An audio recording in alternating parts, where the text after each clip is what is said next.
You will hear a number of different recordings, and you will have to answer questions on what you hear. There will be time for you to read the instructions and questions, and you will have a chance to check your work. All the recordings will be played once only. The test is in 4 sections. At the end of the test, you will be given 10 minutes to transfer your answers to an answer sheet. Now turn to Section 1. Section 1. You will hear 2 students, Peter and Mary, discussing their new eating plan. First, you have some time to look at. Now we shall begin. You should answer the questions as you listen, because you will not hear the recording a second time. Now listen carefully and answer questions 1 to 5. OK, Mary. I know I'm putting on weight with all my bad eating habits. That's right. Chocolate bars, pizzas, and all washed down with litres of soft drink. And with all the sugar in soft drink, I think we can say you're definitely overindulging, don't you think? I know. I intend to definitely stop drinking that from now on. And that's part of the sensible eating plan that we have agreed we need to formulate. One that we can both follow. That's right. Sensible and practical. Allowing us to indulge in some sweet foods on occasions. On rare occasions. And we're going to cut out all the pizzas and hamburgers. Well, not totally. I thought you said pizzas could be eaten once a week. You know how I like pizzas. No, I said once every 2 months. Once a week was ice cream, not pizza. Yeah, that's because you like ice cream. I prefer pizza. Peter, if you want to lose weight, you need to be disciplined in both what you eat and what you do, which brings us to the issue of exercise. That's right. So, jogging twice a week and hiking on Saturdays, right? No, hiking is Sundays, allowing Saturdays for the light walking exercise. I've investigated and discovered there are a lot of walking trails around this suburb, with many beautiful places if you just look around. So what's happening this Saturday? A walk around the city? That's later in the month. This Saturday we'll visit Pine Park. Hill Park is nicer, with great views too. Yes, but we have to travel too far to reach Hill Park, so I ruled that out, and I love the smell of pines. And what about the weekday meals? Salads every night, I suppose. No, it's important to vary the meals so that the food remains interesting and fun. The only common factor is the fruit juice, but otherwise we'll have a variety of healthy fare, from salads to fish to lean meat. I'd rather have meat every night, but you're the boss. If you want to lose weight, you'll have to accept this program, okay? Okay. Before you hear the rest of the conversation, you have some time to look at questions 6 to 10.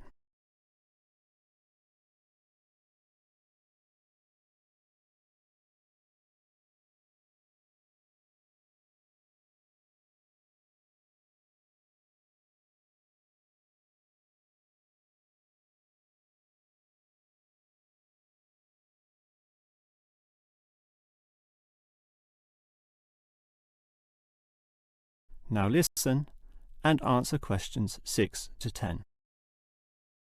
Now, Mary, you said we could have a little treat in our diet plan 3 times a week, specifically Tuesdays, Thursdays and Sundays. Yes, a very small treat, but something to reward us for all the discipline shown. Such rewards will motivate us to continue the diet. So on Tuesdays, what can I choose? You have a choice between a small serving of chocolate, ice cream or biscuits. OK, well, I'll go for the biscuits. I love those crunchy little things with my cup of tea. So do you, right? I do indeed, so I'll have them too, saving the ice cream for later. But I know how much you like ice cream, so why don't you save it for the end of the week? That will give you the motivation to keep going, and you can have chocolate midweek.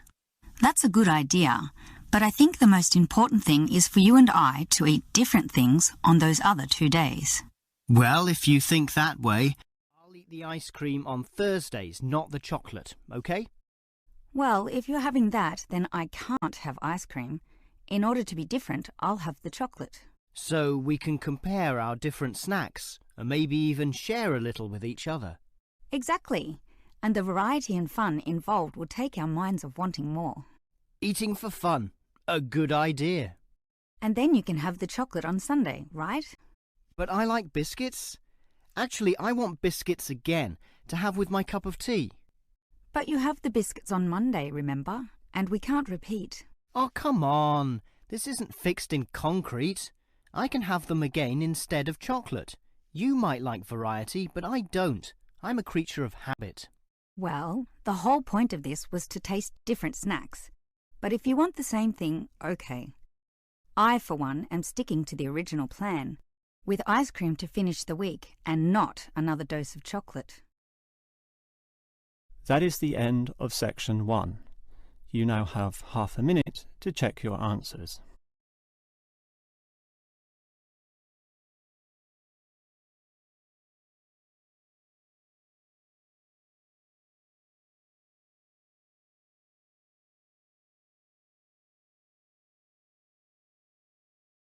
Now turn to section 2. Section 2. You will hear a childcare worker telling some mothers about the advantages of her centre. First, you have some time to look at questions 11 to 16.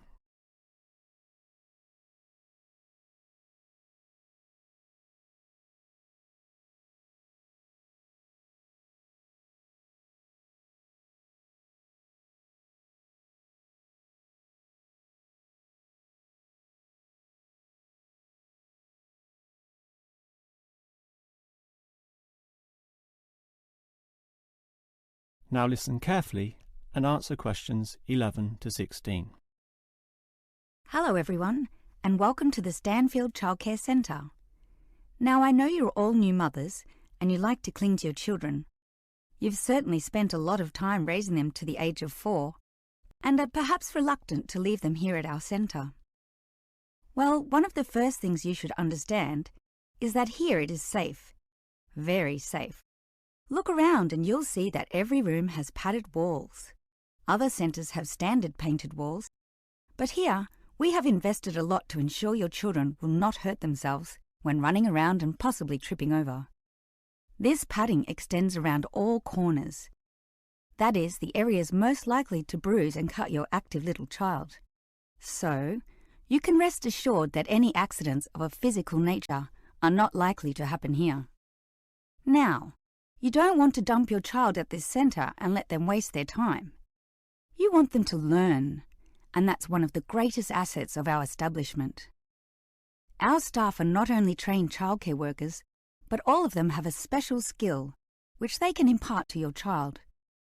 Whether it be teaching the ABC, some basic mathematics, artistic skills, or physical education.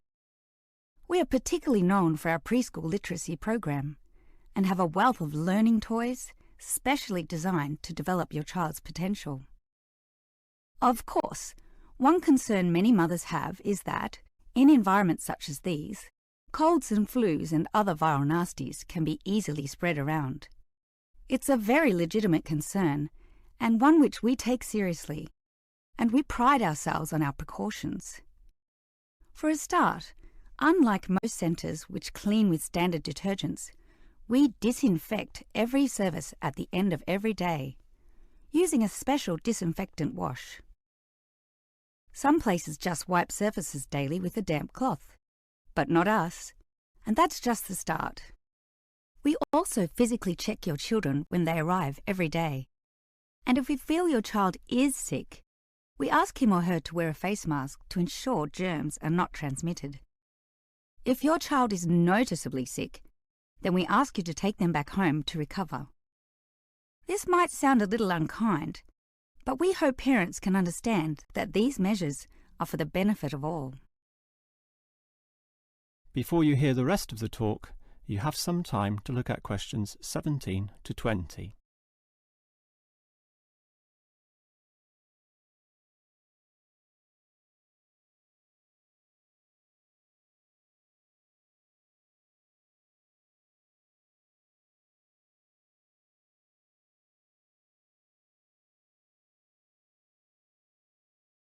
Now listen and answer questions 17 to 20.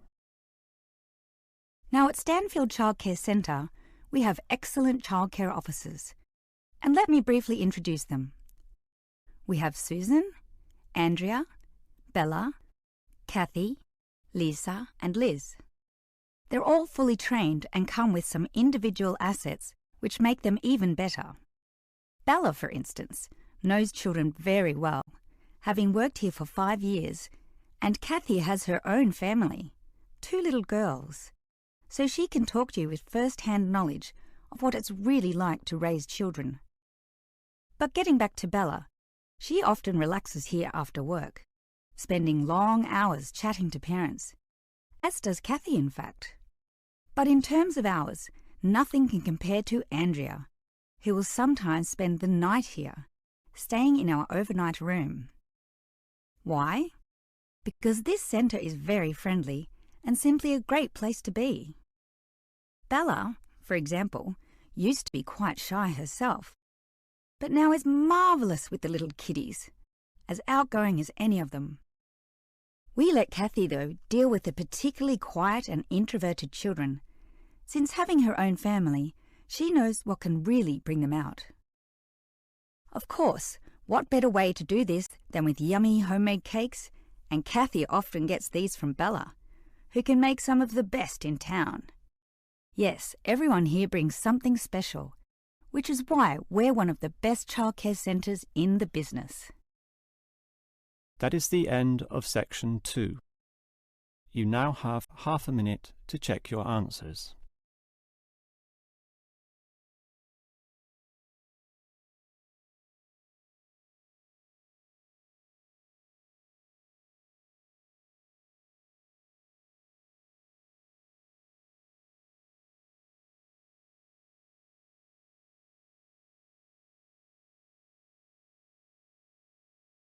Section 3. You will hear a student, Eric, talking to his lecturer, Miss Harris, about essay writing. First, you have some time to look at questions 21 to 25.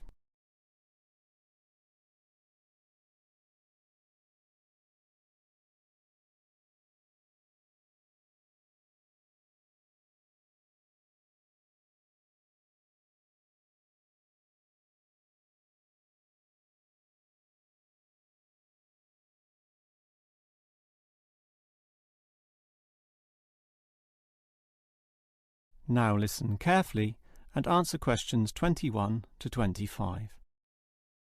Hi, Miss Harris. Here we are talking once again. Well, I'm always willing to help out wherever possible.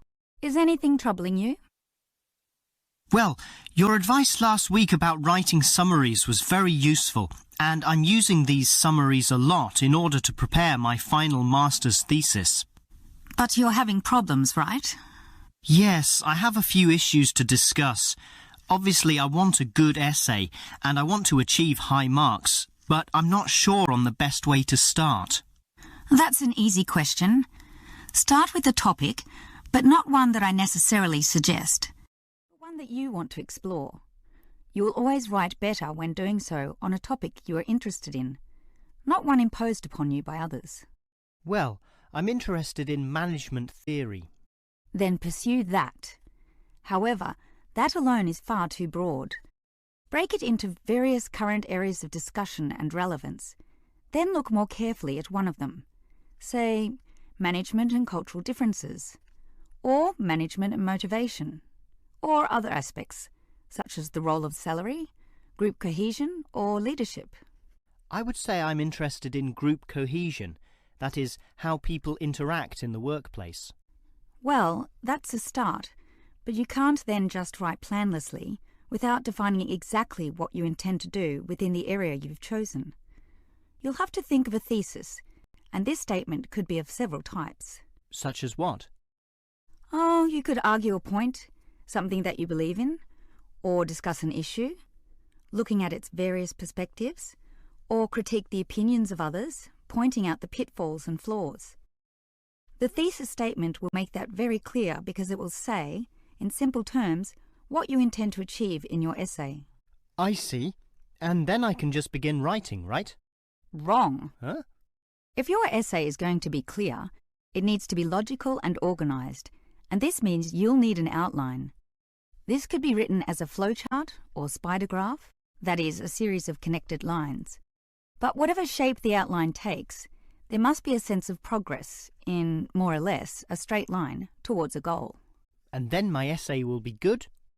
With such progression, definitely, as long as you do achieve everything that you set out to do, as specified in the beginning, okay? Before you hear the rest of the conversation, you have some time to look at questions 26 to 30.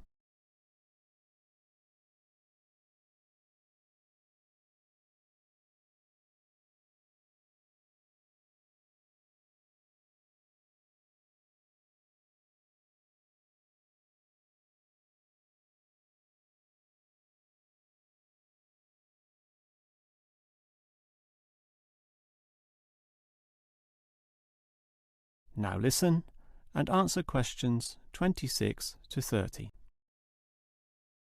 Well, Ms. Harris, your advice about essay writing all sounds very useful, solid and step-by-step, so I'll certainly follow that. But can you tell me in more general terms, what constitutes the best essay? Oh, there are many aspects to consider, but one of the most important is certainly original thinking. The best essays are written by people who think for themselves, and not just copy or imitate established views. I think I can do that. But remember, you can't just give a list of unsupported assertions. There needs to be support as well. A chain of logic linking each step in your argument. Right. Yet that alone is not enough. Your argument may be logically sound, but is it practically so? For that, you need examples from real life to illustrate your points or subpoints. I've got lots of examples from my course readings. I suppose I could use them. But remember, whenever you use an example or facts or figures that are not commonly known, you must give a reference. That's an academic necessity, without which your writing will automatically fail. So it's necessary to give these, right? Absolutely. And with that, your essay will be fine. But always ensure that you format it clearly. What do you mean? I mean the practical considerations, as written in the University Style Guide, such as leaving appropriate margins, using double spacing, Arial font, and so on. You see, your writing must look good as well as be good. I can certainly do that. And finally, related to the previous point, you need to respect the number of words required. Your individual lecturers will give you a word count figure, so follow what they say, making your essay neither too long nor too short. Perhaps 10% either way should be acceptable. 15% was common when I was younger, but it's a lot stricter now, and 20% would be pushing the boundaries just a little too far. I guess I can do all that. Thanks for your advice. That is the end of section 3. You now have half a minute to check your answers.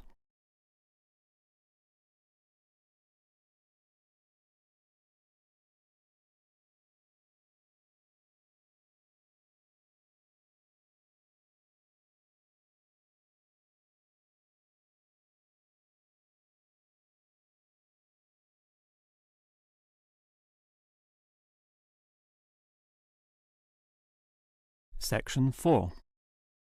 You will hear a lecturer discussing the history of people's beliefs regarding whether the Sun or the Earth is at the centre of the solar system. First, you have some time to look at questions 31 to 33.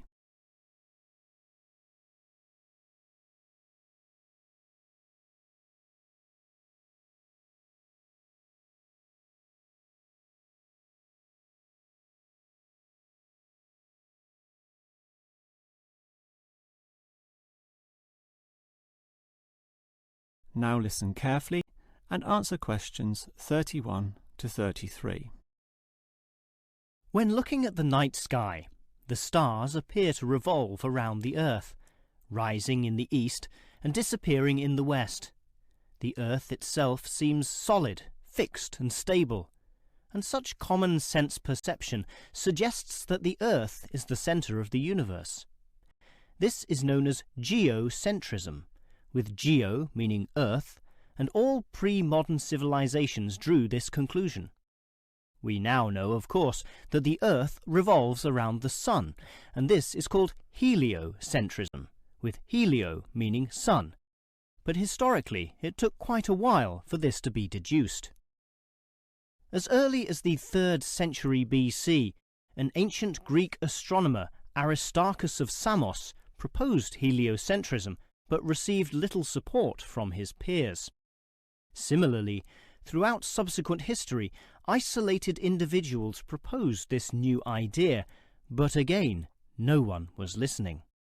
Geocentrism just seemed too logical to refute. Geocentrism also fitted the views of the established Christian Church, who could quote biblical passages such as, "The world also shall be stable, that it be not moved." Those who dared disagree were subject to accusations of heresy, often with dire punishments to follow. The trouble was, as the night sky was observed more closely, that simple revolution of the stars proved not so simple at all. In relation to the other stars, some steadily wandered in given directions, then sometimes reversed for months, and disappeared altogether. They were called planets, meaning wanderers. In addition, the position of the sun and moon altered slightly over the year, and comets, those mysterious glowing spots, would come and go. In order to predict the motion of the planets and accurately serve the primary purpose of navigation for sailing ships, increasingly elaborate mathematical models were needed, a sure sign that something was not quite right. Before you hear the rest of the lecture, you have some time to look at questions 34 to 40.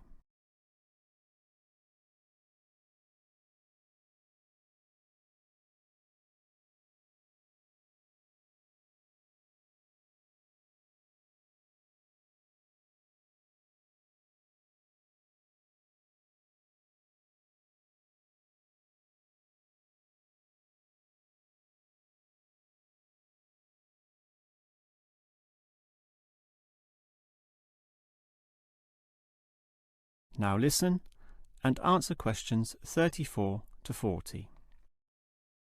Heliocentrism, or the belief that the Sun is the centre of the solar system, still needed a mathematically sound description before it could be scientifically accepted. And it was a Polish astronomer, Nicholas Copernicus, who in 1543 first published this. This event is sometimes referred to as the Copernican Revolution.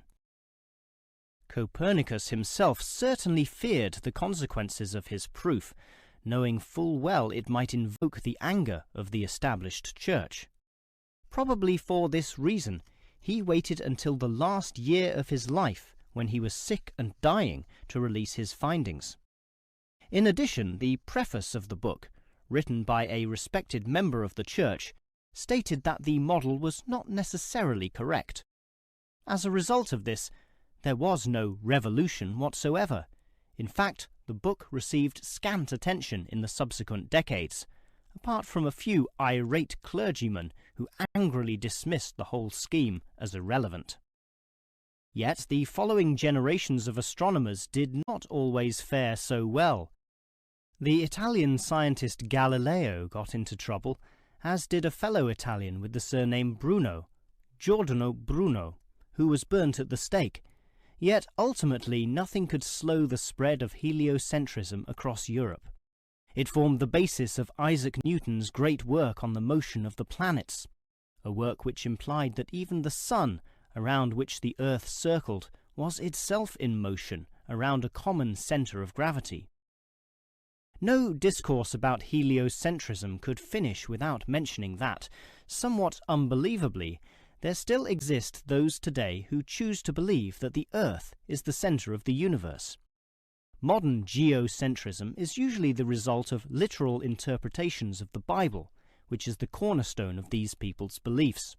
They, therefore, also believe in creationism, that is, that a God created everything, and while we may smile at this, it is sobering to consider that surveys have revealed that up to 10% of British people, 12% of Europeans, 20% of the USA, and 25% of the Middle East still hold the belief that the sun revolves around the Earth. One can only wonder what Copernicus would have thought of this. That is the end of section 4. You now have half a minute to check your answers.